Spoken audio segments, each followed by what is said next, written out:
Lots of people are concerned about the ability that artificial intelligence, AI, has to copy their voices.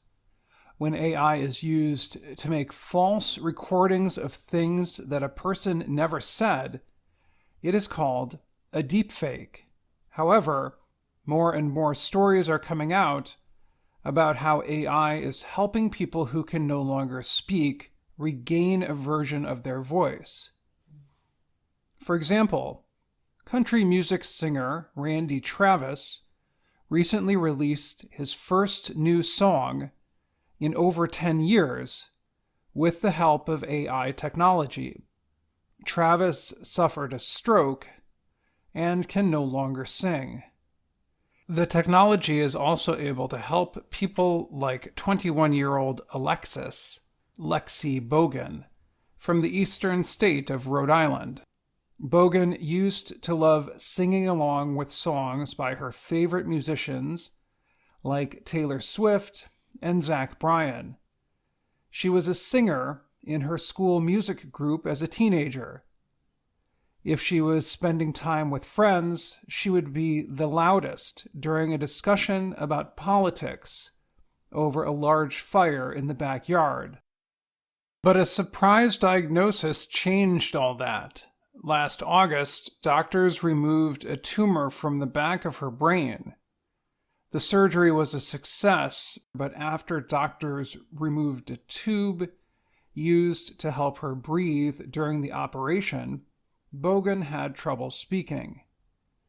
Bogan is working with therapists and has regained some ability to speak, but there is no sign that she will ever be able to speak like she used to.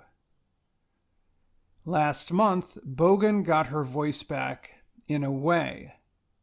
Experts created a tool for her using AI. She uses a text-to-voice app on her phone, so she can now do things like order her favorite coffee at Starbucks. She uses it by writing words in her phone and holding it up at the coffee shop so servers can hear her. The app uses OpenAI's voice tool. Programmers trained the app using a 15-second sound recording from a cooking video Bogan made as a teenager. Most of the video had cooking sounds, so that is all they could use, but it was enough. Bogan's doctors say Lexi's case shows why AI can be helpful. Dr. Rohaid Ali is training in neuroscience at Brown University's medical school. He called Bogan a trailblazer. He said, "The technology can help millions of people with brain injuries, throat cancer, or other diseases that prevent a person from speaking." Fatima Mirza is another doctor working on the project.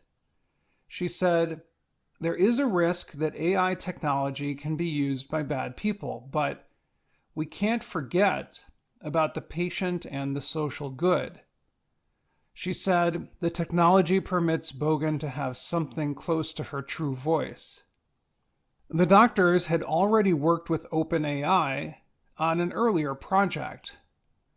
When they found out the company wanted to test their voice generator to help patients, they thought of Bogan. Bogan said, "It's almost like a part of my identity was taken when I lost my voice."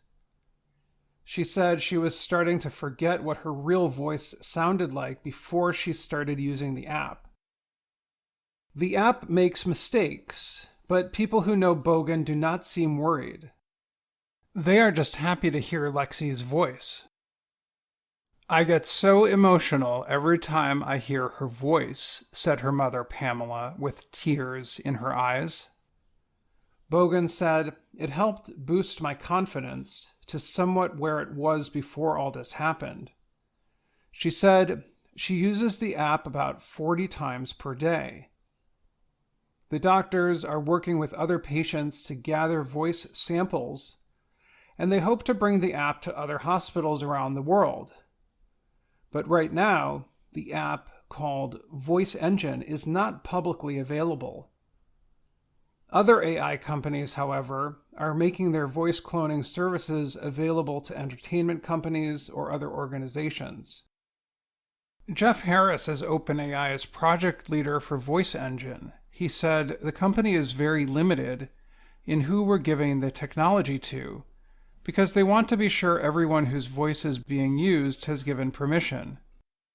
Bogan believes the technology will progress over time so that when she is older, she does not have to depend on the voice she had as a teenager. She is excited that she is contributing to a change that will help people who are currently using robotic-sounding voices. For now, even though I don't have my voice fully back, I have something that helps me find my voice again, she said. I'm Dan Friedel,